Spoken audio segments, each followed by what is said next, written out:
जी अस्सलाम वालेकुम। हम लाहौर में मौजूद हैं और एक अहम इंटरव्यू के सिलसिले में यहाँ पे आए थे।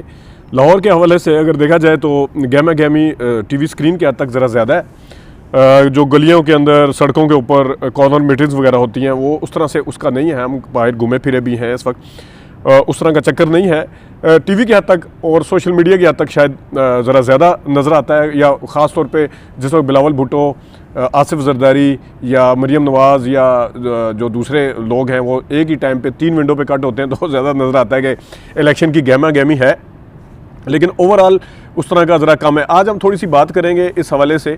सबसे पहले तो बुशरा बीबी के हवाले से बात कर लेते हैं। बुशरा बीबी के हवाले से लोग जो हैं वो इस वक्त पीटीआई के मीडिया सेल, सोशल मीडिया जो है पीटीआई का, वहाँ पे सवालात उठा रहा है कि बाकी ख़वातीन को क्यों इतनी रियायत नहीं दी जाती। ये भी सवाल उठ रहे हैं कि जब इन्होंने रिक्वेस्ट नहीं की तो फिर किस तरह से वहाँ पे चले गए। सुपरिटेंडेंट इतने मेहरबान कैसे हो गए हैं, निगरान हुकूमत इतनी मेहरबान कैसे होगी। एक तरफ 14-14 साल की कैद की सज़ा है तो दूसरी तरफ घर में रखा हुआ है। तीसरी तरफ उनके इंतज़ार पर पंजोता साहब ने भी कहा है कि उनको सिर्फ एक कमरे तक महदूद कर दिया गया। ज़ाहिर है वो दूसरी तरफ से क्योंकि बयानिया बनना शुरू हो गया था तो इधर भी है। उन्होंने अब सवाल ये उठ रहे हैं कि बुशरा बीबी को ने जब रिक्वेस्ट नहीं की थी तो क्यों भेजा गया वहाँ पे। दूसरा सवाल यह है कि क्या इमरान खान की मर्ज़ी इसमें शामिल थी या नहीं थी। तीसरा सवाल यह है कि बुशरा बीबी साहिबा ने इनकार क्यों नहीं किया। चौथा एक और अहम पॉइंट जो इस वक्त रिपोर्टर भी उठा रहे हैं कि इसका जो तोशाखाना केस का रिटन फैसला जो है वो अभी तक नहीं आया। इमरान खान साहब तो पहले से जेल में थे, ज़ाहिर है, तो गिरफ्तारी कहते हैं कि रिटन फैसला आने के बाद बाकायदा तौर पर डाली जाती है। कुछ रिपोर्टर का ख्याल है कि सब जेल जो है ये उतने दिन तक है जितने दिन तक रिटन फैसला नहीं आता। अब ये देखते हैं कि मुझे तो नहीं लगता कि जिस तरह सब जेल का नोटिफिकेशन आया है बाकायदा तौर पर कि वो शॉर्ट टर्म के लिए होगा, तो ये मुझे तो लगता है कि ज़रा ज़्यादा लंबा चलेगा इस हवाले से। इसके ऊपर बात दूसरा, पंजाब के जरदारी साहब ने जिस तरह कहा है कि मैं शहबाज शरीफ साहब के साथ बैठने के लिए तैयार हूँ, उनका भी मैसेज किसी के लिए है और कि शहबाज शरीफ और नवाज शरीफ नहीं है।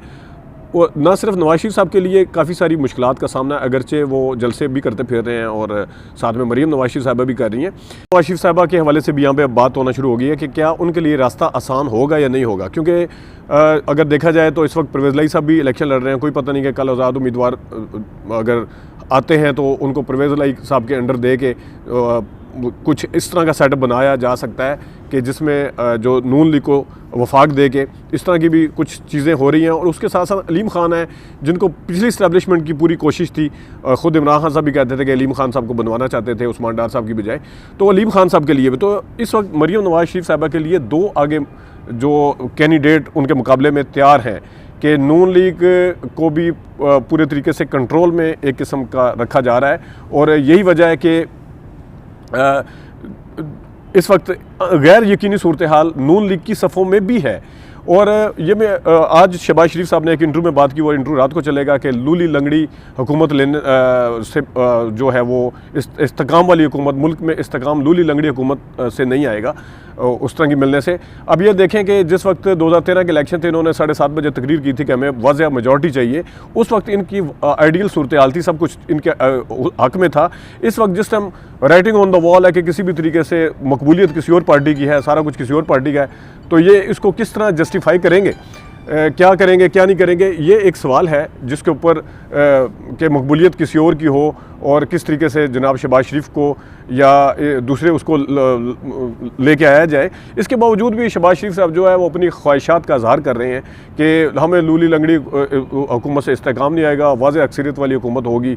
तो फिर भी उनसे जब पूछा गया तो अगर लूली लंगड़ी होती है या किसी इत्तेहादियों के साथ मिलकर, फिर भी उन्होंने ये नहीं कहा कि हम अपोजिशन में बैठेंगे ना, वो पूरे तरीके से तैयार हैं कि अपोजिशन में हमने फिर भी नहीं बैठना, हमने हुकूमत बनानी है और किसी भी सूरत में बनानी है।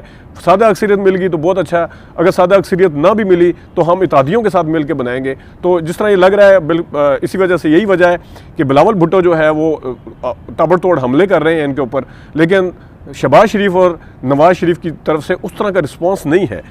उनके जहन में उन्हें पता है कि कल कला हमें इमरान खान को या पीटीआई को दूर कर रखने के लिए किसी को भी साथ मिलाना पड़ सकता है, तो लिहाजा इनके ऊपर हमला करने या हंस के टाल रहे हैं या कोई बात नहीं सुन रहे उस तरह।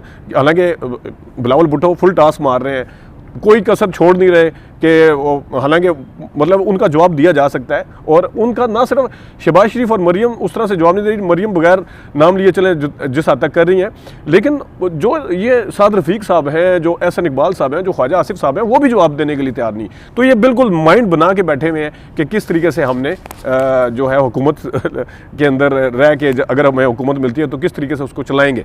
तो ये नाजरीन कुछ चीज़ें थी जो आपसे डिस्कस करनी थी। अपना ख्याल रखिए, अभी तक के लिए इतनी इजाज़त दीजिए। अल्लाह हाफ़िज़।